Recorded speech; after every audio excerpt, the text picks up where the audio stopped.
ஒரே இரவில் மாறிய ஊராட்சிகள், எல்லை 3 மடங்காக மாறிய ஆவடி மாநகராட்சி. இந்தியாவில் உள்ளாட்சி அமைப்புகள் மிகவும் இன்றியமையாத ஒன்றாக உள்ளது. ஊராட்சி அமைப்புகளுக்கு இருக்கக்கூடிய அதிகாரங்களும் அதிகமாக இருப்பதால் உள்ளாட்சி அமைப்பு கட்டமைப்பு மிகவும் முக்கியமாக பார்க்கப்படுகிறது.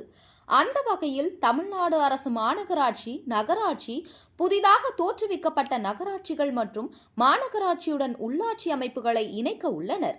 இதன் மூலம் நகராட்சி மற்றும் மாநகராட்சி எல்லை பரப்பை அதிகரிக்க முடிவு செய்யப்பட்டுள்ளது. அந்த வகையில் திருவள்ளூர் மாவட்டத்தில் உள்ள ஆவடி நகராட்சி தரம் உயர்த்தப்பட்டு கடந்த 2019ஆம் ஆண்டு ஆவடி மாநகராட்சியாக அறிவிக்கப்பட்டது. சென்னை புறநகர் பகுதிகளில் இருக்கும் மிக முக்கிய பகுதியாக ஆவடி இருந்து வருகிறது. இதைத் தொடர்ந்து ஆவடி அதிக வளர்ச்சியை நோக்கி பயணித்து வருவதால் மக்களின் தேவைகளை கருத்தில் கொண்டு ஆவடி மாநகராட்சி எல்லை விரிவாக்கம் செய்வதற்கான பணிகள் நடைபெற்றன.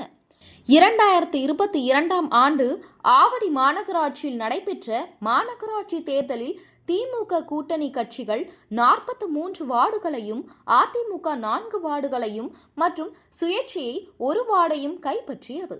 ஆவடி மாநகராட்சியில் தற்போது மேயராக உதயகுமார் தேர்ந்தெடுக்கப்பட்டு பணியாற்றி வருகிறார்.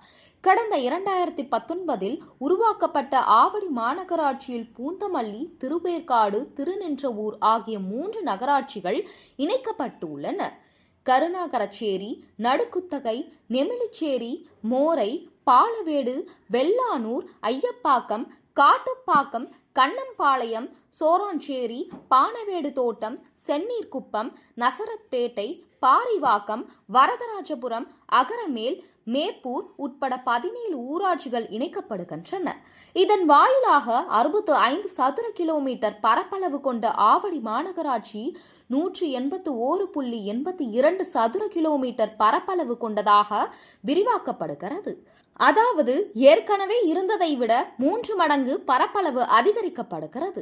புதிதாக நகராட்சிகள் மற்றும் ஊராட்சிகள் இணைவதால் ஆவடி மாநகராட்சி சுமார் 7 லட்சத்திற்கும் மேற்பட்ட மக்கள் வசிக்கும் மாநகராட்சியாக மாற உள்ளது. ஆவடி மாநகராட்சி எல்லை விரிவு படுத்தப்பட்டுள்ளதால் சென்னை புறநகரில் இருக்கும் முக்கியமான நகராட்சியாக ஆவடி மாநகராட்சி உருவெடுக்க உள்ளது. இதன் மூலம் ஆவடி மாநகராட்சியின் மாமன்ற உறுப்பினர்களின் எண்ணிக்கையும் அதிகரிக்க உள்ளது. மேலும் குடிநீர், தூய்மை பணி உள்ளிட்டவை முறையாக நடைபெறும் எனவும், மாநகராட்சியுடன் இணைவதால் சொத்து வரி உள்ளிட்டவை உயரும் என்பது குறிப்பிடத்தக்கது.